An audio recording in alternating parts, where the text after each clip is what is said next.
Assalamu alaikum wa rahmatullahi ta'ala wa barakatuh. Bismillahir rahmanir rahim. Alhamdulillahi rabbil alamin.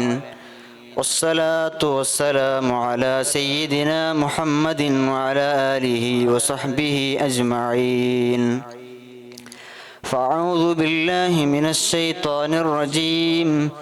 Bismillahir rahmanir rahim. والذين إذا ذكروا بآيات ربهم لم يخروا عليها صما وعميانا. قال رسول الله صلى الله عليه وسلم أكمل المؤمنين إيمانا أحسنهم خلقا وعلموا أمة محمد. ഏറ്റവും ബഹുമാനവും ആദരവും നിറഞ്ഞ ഉസ്താദന്മാർ, ഇവിടെ ഒരുമിച്ച് കൂടിയ മുഅ്മിനീകൾ, അല്ലാഹു റബ്ബ് സുബ്ഹാനഹു വ തആല നമ്മുടെ ഈ സംഗമത്തെ സ്വാലിഹായ സൽക്കർമ്മമായി അല്ലാഹു സ്വീകരിക്കുമാറാകട്ടെ. ആമുഖമൊന്നും ദീർഘിപ്പിക്കാതെ സൂറത്തുൽ ഫുർഖാൻ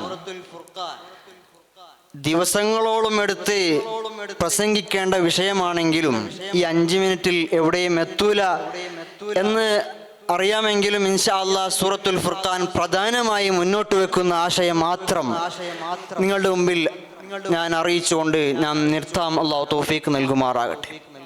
ഫുർഖാൻ അർത്ഥം തന്നെ സൂചിപ്പിക്കുന്നത് പോലെ സത്യാസത്യ വിവേചനം എന്നാണ്. മറ്റൊരർത്ഥത്തിൽ മുഫസ്സിറുകൾ പറയുന്നു ഹലാലും ഹറാമും വേർതിരിക്കലാണ്. അതുപോലെ തന്നെ സത്യാസത്യത്തെ വേർതിരിച്ചുകൊണ്ട്, ഹലാലും ഹറാമിനെ വേർതിരിച്ചുകൊണ്ട് നമ്മൾ അള്ളാഹുവിൻ്റെ യഥാർത്ഥമായ അടിമകളായി നമ്മൾ നീങ്ങണം. അതാണ് സൂറത്തുൽ ഫുർഖാൻ പ്രധാനമായി നമ്മോട് പറയുന്നത്. ഇബാദുർ റഹ്മാൻ, അള്ളാഹുവിൻ്റെ സജ്ജരിതരായ അടിമകൾ ആരാണെന്ന് ഫുർഖാൻ സൂറത്ത് നമ്മൾക്ക് പഠിപ്പിക്കുകയാണ്. ഖുർത്തുബി തഫ്സീറിൽ കാണാം 11ഓളം അടയാളങ്ങൾ. അതേ ഒരു യഥാർത്ഥ അടിമയുടെ പ്രധാനമായ വിശേഷണങ്ങൾ ഖുർത്തുബിയിൽ പറയുന്നു, ഖുർആനിൽ പറയുന്നു.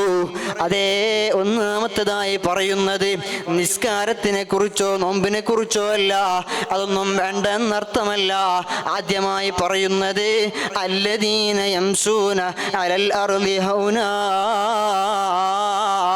അതേ ഈ ദുനിയാവിൽ താഴ്മയോടെ ജീവിക്കുന്നവനാരോ അവനാണ് അള്ളാഹുവിൻ്റെ യഥാർത്ഥ അടിമയെന്ന് ഖുർആൻ ആദ്യമായി വിശേഷിപ്പിക്കാനുള്ള കാരണം ഇന്ന് പലർക്കും അത് ഇല്ലാതെയായി പോയി.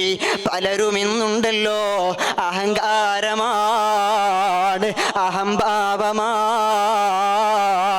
അതേ നബി സല്ലല്ലാഹു അലൈഹി വസല്ലം തങ്ങൾ പറഞ്ഞില്ലേ, മൻ തവാളഅ റഫഅഹുല്ലാഹ് വമൻ തകബ്ബറ വളഅഹുല്ലാഹ്.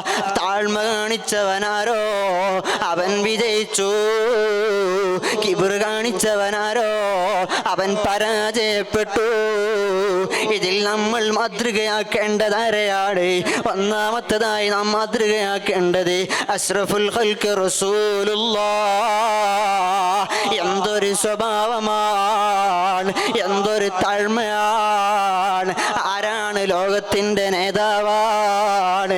ഇഹ്യാ ഉലൂമുദ്ദീനിൽ ഒരു സംഭവമില്ലേ, നബി തങ്ങളും അതേ അസ്ഹാബും മദീനത്ത് പള്ളിയിൽ ഭക്ഷണം കഴിച്ചുകൊണ്ടിരിക്കുമ്പോ കുഷ്ഠരോഗിയായ ഒരാൾ അതേ അവിടുത്തെ അരികിലേക്ക് വരുന്നു. ഭക്ഷണം കഴിക്കുന്നതിൻ്റെ ഇടയിലേക്ക് വരുന്നു. ഒരു സ്വഹാബിയുടെ അടുക്കൽ പോയി ഇരിക്കുകയാണ്. ആ സ്വഹാബി ഉണ്ടല്ലോ അല്പം വെറുപ്പ് പ്രകടിപ്പിച്ചിട്ട് അതേ വസ്ത്രം ഇങ്ങനെ കൂട്ടിപ്പിടിച്ചു. ഇത് കണ്ട് ആ കുഷ്ഠരോഗിക്ക് വിഷമമായി.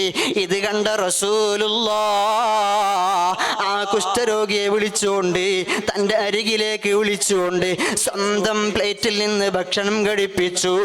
എന്തൊരു തവാളുആ, എന്തൊരു താഴ്മയാണ്. അതിൻ്റെ ശേഷം ആ കുഷ്ഠരോഗിക്കുണ്ടല്ലോ നബി തങ്ങളെ എന്തെന്നില്ലാത്ത സ്നേഹമാണ്, എന്തെന്നില്ലാത്ത മഹബ്ബത്താണ്, എന്തൊരു താഴ്മയുടെ മനസ്സാണ്. സഹോദരങ്ങളെ, ഞാൻ ദീർഘിപ്പിക്കുന്നില്ല. രണ്ടാമത്തേത് രണ്ടാമതായി പറയുന്നു വഇദാ ഖാതബഹുമുൽ ജാഹിലൂന ഖാലൂ സലാമാ. ആദ്യം പറഞ്ഞില്ലേ തവാളുവോട് നടക്കുന്നു. രണ്ടാമത്തെ വിശേഷണം, അവൻ ഒരാളോടും പ്രതികാരം തീർക്കാൻ പോകുന്നില്ല. അവൻ അതേ വിവരദോഷികൾ ഇവന്റെ മേത്തേക്ക് എന്തെങ്കിലും വന്നാൽ, വിവരദോഷികൾ എന്തെങ്കിലും വിവരക്കേടുമായി വന്നാൽ അവൻ പറയുന്നു സലാമാ, ഞാനില്ല. മൂന്നാമത്തതായി പഠിപ്പിക്കുന്നു വല്ലദീന യബീതൂന ലിറബ്ബിഹിം സുജ്ജദൻ വഖിയാമാ. രാത്രിയിൽ എഴുന്നേറ്റ് നിസ്കരിക്കുന്നവർ. നാലാമത്തെ വിശേഷണം, നരകശിക്ഷയിൽ നിന്ന് കാവൽ തേടുന്നവർ. റബ്ബന സ്രിഫ് അന്നാ അദാബ ജഹന്നമ ഇന്ന അദാബഹാ കാന ഗറാമാ. നാലാമത്തെ വിശേഷണം നോക്കണം നിങ്ങൾ. അതേ ഫസ്റ്റ് ആദ്യമായി പറഞ്ഞത് അവൻ നല്ലതുപോലെ ജീവിക്കുന്നു. രണ്ടാമത്തത് ഒരാൾക്കും ബുദ്ധിമുട്ടാക്കുന്നില്ല, ഒരാളെയോടും പ്രതികാരം തീർക്കുന്നില്ല. മൂന്നാമത്തത് അവൻ രാത്രിയിൽ നിസ്കരിക്കുന്നു.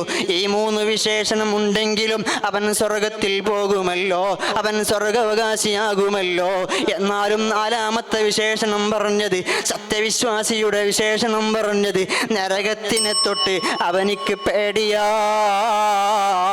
അവൻ ദ്വാരുന്നുകൊണ്ടിരിക്കുന്നു റബ്ബന സ്രിഫ് അന്നാ അദാബ ജഹന്നമ ഇന്ന അദാബഹാ കാന ഗറാമാ. അഞ്ചാമത്തേത് ഇസ്രാഫ് കാണിക്കൂല, ധൂർത്ത് കാണിക്കൂല. ആറാമത്തത് അല്ലാഹു അല്ലാത്തവരെ ആരാധിക്കൂല, അന്യായമായി ഒരുത്തനെയും. ഏഴാമത്തതാണ് അന്യായമായി ഒരുത്തനെയും കൊല്ലൂല. ഇന്ന് കാണുന്നില്ലേ ഗർഭിണികൾ പല അബോർഷനുകളും ചെയ്യുന്നു, കടുത്ത ഹറാമല്ലേ. എട്ടാമത്തെ വിശേഷണം വ്യഭിചരിക്കൂല. ഒമ്പതാമത്തത് കള്ളസാക്ഷി പറയൂല.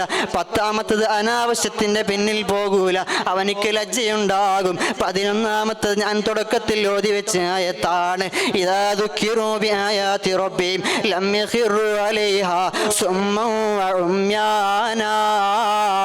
അല്ലാഹുവിനെ കുറിച്ച് പറയുമ്പോ അവന്റെ ഖൽബ് പടക്കുന്നു. അവൻ ബധിരനോ ചവിടുപൊട്ടനായി അവൻ നിൽക്കുന്നില്ല. അല്ലാഹുവിനെ അവൻ അനുസരിക്കുന്നു. ഇങ്ങനെ നാം അതേ നല്ലതുപോലെ അല്ലാഹുവിന്റെ യഥാർത്ഥ അടിമകളായി ജീവിച്ച് തഖ്വയോടെ ജീവിച്ച് നല്ലതുപോലെ മരിക്കാൻ അല്ലാഹു തൗഫീഖ് നൽകുമാറാകട്ടെ. ആമീൻ എന്ന് മാത്രം പറഞ്ഞ് ആഖിറു ദഅവാനാ അൽഹംദുലില്ലാഹി റബ്ബിൽ ആലമീൻ. അസ്സലാമു അലൈക്കും. മത്സരം തുടരുന്നു. Next and last code letter.